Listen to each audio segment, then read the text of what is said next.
Alice O'Connor, better known by her pen name Ayn Rand, was a Russian-born American writer and philosopher. She is known for her fiction and for developing a philosophical system she named Objectivism. Born and educated in Russia, she moved to the United States in 1926. She was born on February 2, 1905, St. Petersburg, Russia, and died on March 6, 1982, New York, United States. It was a pedestal from which a god had been torn, and in his place there stood, not Satan with a sword, but a corner lout sipping a bottle of Coca-Cola. Wealth is the product of man's capacity to think. Compromise now, because you'll have to later anyway. The senseless is the major factor in our lives. Catherine had said it, he was selfish, everybody was selfish. It was not a pretty thing to be selfish, but he was not alone in it. She thought, I've learned to bear anything except happiness. I must learn how to carry it. But a desire to choose the hardest might be a confession of weakness in itself. They were simply four people who liked being there together. I can't live a life torn between that which exists and you. Don't ever get angry at a man for stating the truth. If I found a job, a project, an idea, or a person I wanted, I'd have to depend on the whole world. Everything has strings leading to everything else. We're all so tied together. Every building is like a person. Single and unrepeatable. Can't you ever do things without reason, just like everybody else? Contradictions do not exist. Whenever you think that you are facing a contradiction, check your premises. You will find that one of them is wrong. This is the time to merge himself in a great current, in the rising tide which is approaching to sweep us all, willing or unwilling, into the future. You never wanted me to be real. You never wanted anyone to be. But you didn't want to show it. Every form of happiness is private.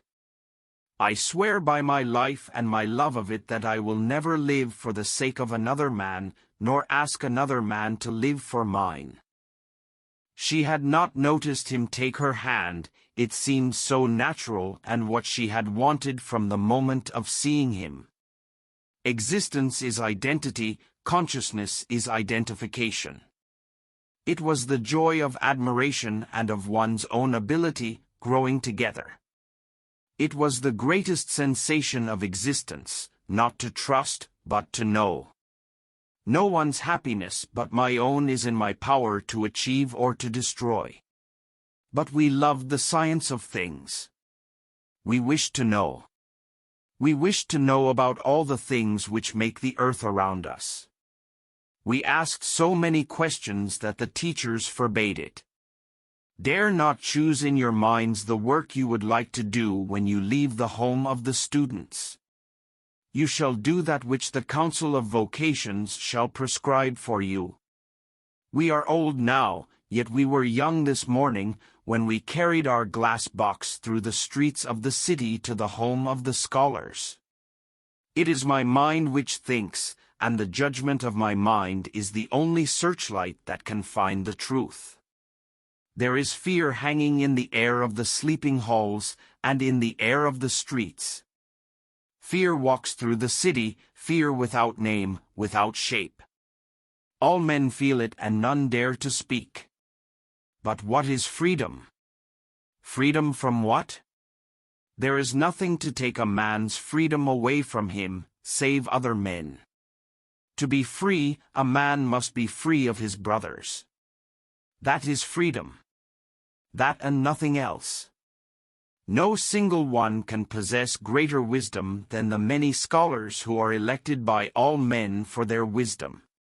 Yet we can. We do. And we heard suddenly that we were laughing, laughing aloud, laughing as if there were no power left in us save laughter. It is a sin to write this. It is a sin to think words no others think and to put them down upon a paper no others are to see. It is base and evil. It is as if we were speaking alone to no ears but our own. And we know well that there is no transgression blacker than to do or think alone. And my happiness needs no higher aim to vindicate it. My happiness is not the means to any end. It is the end. It is its own goal. It is its own purpose. There was no pain in their eyes and no knowledge of the agony of their body.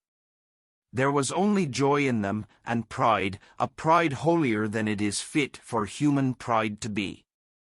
We are one in all and all in one. There are no men but only the great we, one, indivisible and forever. We strive to be like all our brother men, for all men must be alike. Many men in the homes of the scholars have had strange new ideas in the past. But when the majority of their brother scholars voted against them, they abandoned their ideas, as all men must. I am. I think. I will. But I still wonder how it was possible, in those graceless years of transition, long ago, that men did not see whither they were going, and went on, in blindness and cowardice, to their fate. But here, in our tunnel, we feel it no longer. The air is pure under the ground. There is no odor of men. And these 3 hours give us strength for our hours above the ground. We opened our eyes, lying on our stomach on the brick floor of a cell. We looked upon 2 hands lying far before us on the bricks, and we moved them, and we knew that they were our hands. I swear by my life and my love of it that I will never live for the sake of another man, nor ask another man to live for mine. The world you desire can be won. It exists. It is real. It is possible. It's yours. Do not let your fire go out, spark by irreplaceable spark in the hopeless swamps of the not quite, the not yet, and the not at all.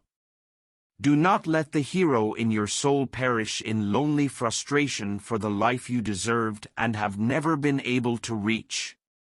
The man who lies to the world is the world's slave from then on. There are no white lies, there is only the blackest of destruction, and a white lie is the blackest of all.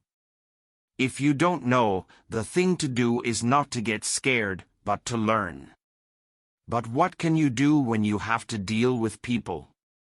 And isn't that the root of every despicable action? Not selfishness, but precisely the absence of self. And what, incidentally, do you think integrity is? The ability not to pick a watch out of your neighbor's pocket? It's the hardest thing in the world to do what we want. And it takes the greatest kind of courage. By the essence and nature of existence, contradictions cannot exist. A man's sexual choice is the result and the sum of his fundamental conviction. Women want a man who can say every night that I love you and prove it every day.